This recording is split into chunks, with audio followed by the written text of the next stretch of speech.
no specific number of days, but quickly, we want to get it done. We're talking about here, people dying. We're talking about over there, people are dying also, like on average 2,500 young people, soldiers. They're not from America, they're not from anywhere else other than Ukraine and Russia, but we want to save these lives. So it's 2,500 a week are being killed in battle. It's a vicious battle with the best equipment, the best everything, and it is brutal.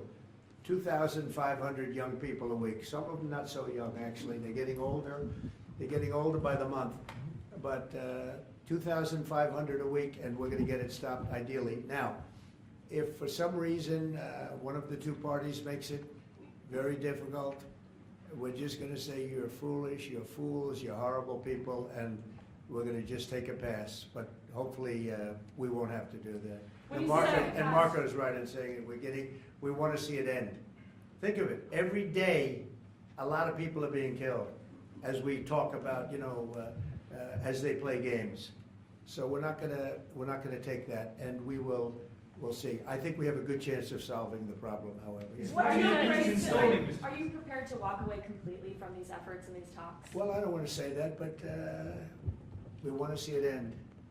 We want to see it end, yeah. Is Vladimir Putin stalling, in your view, Mr. President? I hope not. I'm going to let you know about that soon if he is, but I hope not. He's got a big force out there, big force.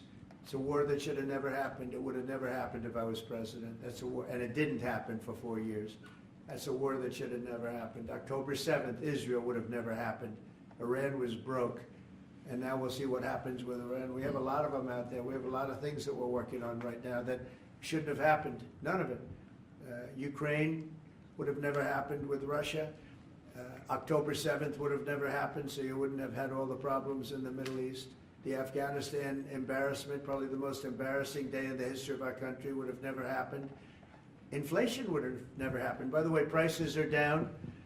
Groceries are down. Eggs, which you hit me so hard, I'll never forget the first week in office, they were screaming at me about eggs. I said, what's going on with eggs? They were doubling and tripling. I said, I just got here. They were up like double, triple, and you couldn't get any. They said, you won't have eggs for Easter. Well, you can have all the eggs you want. I'll tell you, Brooke Rollins, Secretary of Agriculture, did a great job.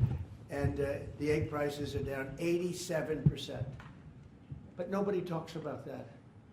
You can have all the eggs you want. Millions of people are dead, far more than you think. That's one thing you're going to get out of this war. You're going to find out that your estimates are far lower than, it's far worse than people think. Nobody's playing anybody. We are going to see if we can get it done. I think we have a really good chance of getting it done, and it's coming to a head right now. If you Iran, support Ukraine militarily, Say if you do decide to move on or take a pass, Mr. President, would you then continue to support Ukraine militarily? Well, I'm not going to say that because I think we're going to get it done.